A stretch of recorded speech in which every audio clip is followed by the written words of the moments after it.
Jeetpur colliery के 700 असंगठित मजदूर 6 महीने से काम से बैठे हुए हैं, जिस कारण मजदूरों को भूखमरी की स्थिति हो गई है। खदान से उत्पादन शुरू करने के लिए अखिल भारतीय जनवादी महिला समिति के जिला सचिव रीना पासवान ने सेल के ईडी को एक ज्ञापन दिया है। शनिवार को भगत सिंह के जयंती समारोह मनाने के बाद मजदूरों की समस्या पर बैठक हुई। जनवादी जिला सचिव रीना पासवान ने बताया कि खदान में जल रिसाव होने के कारण डीजीएमएस के आदेश पर बंद करवा दिया गया।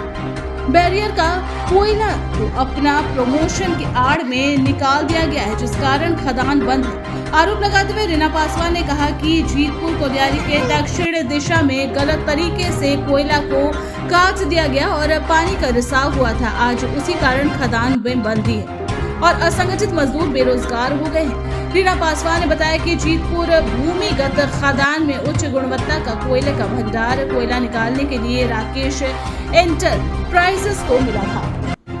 उन्होंने कहा कि जीतपुर में कार्य कर रहे ठेकेदार राकेश एंटरप्राइजेस को वर्ष 2024 में 42 करोड़ का काम मिला था। काम नहीं पूरा करने पर कंपनी द्वारा 865 करोड़ का पेनल्टी लगाया गया। उसी पेनल्टी को माफ कर दिया गया, जिसकी जांच होनी चाहिए। वहीं दूसरी ओर 23 अप्रैल को 14 नंबर से में पानी के रिसाव का बहाना बनाकर कोलियारी को बंद कर दिया गया, जिससे 700 ठेका मजदूर पूरी तरह से बेरोजगार हो गए हैं। उनके समक्ष भुखमरी की स्थिति उत्पन्न हो गई। खदान में पानी रिसाव को लेकर टाटा प्रबंधन, सेल प्रबंधन और बीसीसीएल प्रबंधन पूरी तरह दोषी। बैठक का उद्देश्य ये है कि सबसे पहले तो हम उन्हें हमारे भगत सिंह शहीद आदम बालक भगत सिंह का ये जयंती है, मैं उन्हें लाल सलाम पहले पेश करती हूँ।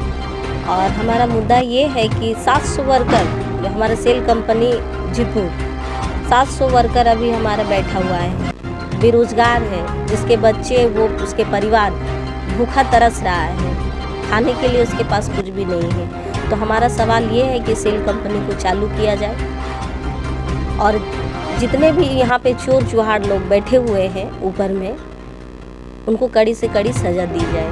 यही हमारा मुख्य उद्देश्य है, क्योंककि घोटाले पे घोटाला किए जा रहे हैं और कंपनी जो है चुप्पी साध के बैठी हुई है। राकेश एंटरप्राइजेस जो है 865 करोड़ घोटाला करके बैठी है, कोई खोज खबर नहीं उसका, माने कोई कहीं कोई जांच ही नहीं हो रहा। इतने सारे यूनियन है, एक भी ऐसा यूनियन नहीं है जो लिखा हो। अगर कोई अदर लिखता है तो उनको बोला जाता है कि आप लिखने वाले कौन होते हैं, यानी आप लोग सारे कोई मिलकर इतना बड़ा घोटालों को पचा रहे, यानी सारे कोई भागीदारी है इसमें। ये हमारा जो सोच है, वो ठेकेदार है वो, उनके अंडर में ही ठेका चलता है और जो 700 मजदूर हैं उनके अंडर में ही खटते हैं। बंद होने का रीज़न हमें ये सुनने में आया है कि बंद होने का रीज़न ये है कि टाटा कंपनी और सेल कंपनी का एक बैरियर था। 30 मीटर टाटा कंपनी और 30 मीटर सेल कंपनी, ये एक दोनों का मिलाकर 60 मीटर का एक बैरियर है। तो जिसमें पता चला ये है कि 30 मीटर ये टाटा कंपनी जो है वो खा चुकी है कोयला।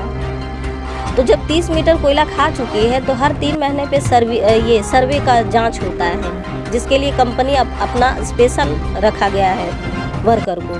तो हर 3 महीने पे जब जांच होती है तो फिर कोयला वो कैसे खा गए। जब तक हमारा उच्च अधिकारी अगर नहीं मिला हुआ है, जब तक हमारा साइन नहीं होता है, तब तक उस बैरियर को छूना किसी की बस की बात नहीं है। यानी कि दोनों कंपनी ने बहुत अच्छा से बैठकर साजिश किया और उस बैरियर को खाया है। इसके लिए हमने लिख के दिया है प्रधानमंत्री, सीबीआई, इस्पात मंत्री, हमने हमारे ढुल्लू मातो, हमारे सांसद, विधायक जितने भी हैं, मैंने सबको लिख के दिया है। हमारा उद्देश्य यही है कि कम से कम जो वर्कर है उस पर ध्यान दिया जाए, क्योंकि गरीब सबसे ज़्यादा मारा जा रहा है। जी नहीं, सेल प्रबंधक का कहना है कि हम उससे कोई बातें नहीं करेंगे। तुम है कौन जो तुमसे बात करेंगे? ये डायरेक्टली हमसे ये सवाल किया जा रहा है। जी, इसीलिए हमने प्रेस कॉन्फ्रेंस के तहत हम लोग चाह रहे हैं कि हमारा बात दूर दूर तक जाए, और हम प्रेस मीडिया भाई से भी कहना चाहेंगे ये मजदूर वर्गर का सवाल है, उनको उनके लिए थोड़ा सा आप लोग भी कष्ट करें, इस बात को दूर दूर तक पहुंचाने का आप लोग संदेश दें। आगे की रणनीति ये होगी, अगर चालू नहीं होगा तो हम लोग उग्र आंदोलन करेंगे।